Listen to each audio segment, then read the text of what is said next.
Hey, what's up everybody? My next couple of videos are going to be some cartoons about this project called the Bible Project.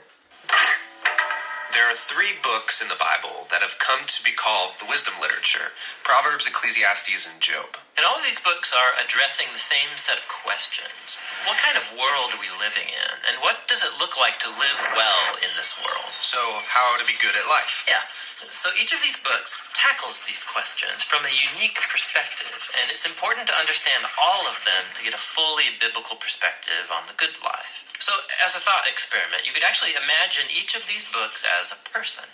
So Proverbs would be like this brilliant young teacher, and Ecclesiastes the sharp middle-aged critic, and Job would be this weathered old man who's seen a lot in his day. We're going to start by meeting the book of Proverbs, the brilliant young teacher. And she's not just smart, she's smart about everything: work, relationships, sex, spirituality.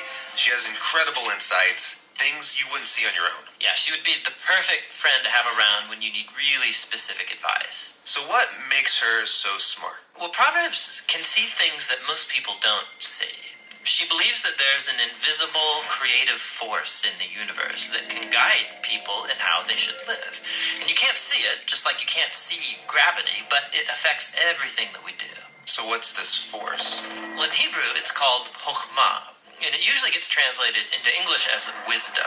It's an attribute of God that God used to create the world. And chokhmah has been woven into the fabric of things and how they work. So wherever people are making good or just or wise decisions, they're tapping into chokhmah. And whenever someone's making a bad decision, they're working against chokhmah. Right, or as it says in Proverbs chapter 1, the waywardness of fools will destroy them, but the one who listens to wisdom lives in security. So it's like a moral law of the universe. Yeah, it's a cause-effect pattern, and no one can escape it. And Proverbs personifies all of this as a woman. Yeah, Lady Wisdom. Right, and she roams around the earth, calling out, making herself available to anyone who's willing to listen to her and to learn. Which leads to the second thing Proverbs believes: that anyone can access and interact with wisdom and use it to make a beautiful life for yourself or for others. You can create with it like a designer. Yes, in fact, chokhmah in Hebrew isn't simply intellectual knowledge. The word is also used to describe a skilled artisan who excels at their craft, like woodworking or stonemasonry. So you show you possess chokhmah when you put it to work and develop the skill of making a good life. Okay, that makes sense. So let's do this. Let's go find some wisdom. But before you do, Proverbs has one more really important thing to consider. Chokhmah isn't some impersonal force. It's an attribute of God himself. And so in Hebrew thought, your journey to becoming wise has to begin with what Proverbs calls the fear of the Lord. It's this healthy respect for God's definition of good and evil. And true wisdom means learning those boundary lines and not crossing them. Now, all those ideas you just unpacked are in chapters 1 through 9 in Proverbs. But when I think of the book of Proverbs, I think of the collection of sayings, the Proverbs themselves. Tell me about those. Yeah, those are what you find in chapters 10 on to the end of the book. It's a collection of hundreds and hundreds of proverbs about any and all aspects of life.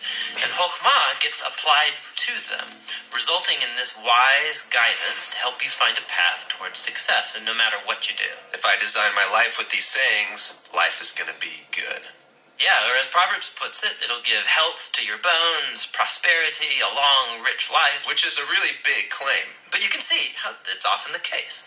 Wise people, they tend to do better. Things usually work out well for them in life. And so that is the promise and the wisdom of the book of Proverbs. The book of Proverbs is really beautiful. But if we take a step back, some people would argue it's a little too simplistic.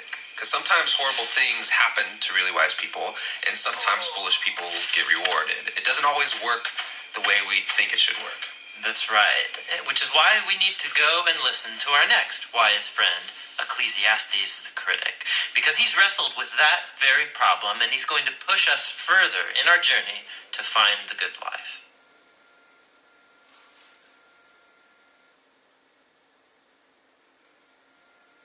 I think sometimes we need to humble ourselves and understand that not everything's about us. And that's what I get from these cartoons. I just want you to check them out. I just want you to listen. It's basically explaining the Bible to you in a cartoon version in about 3 minutes.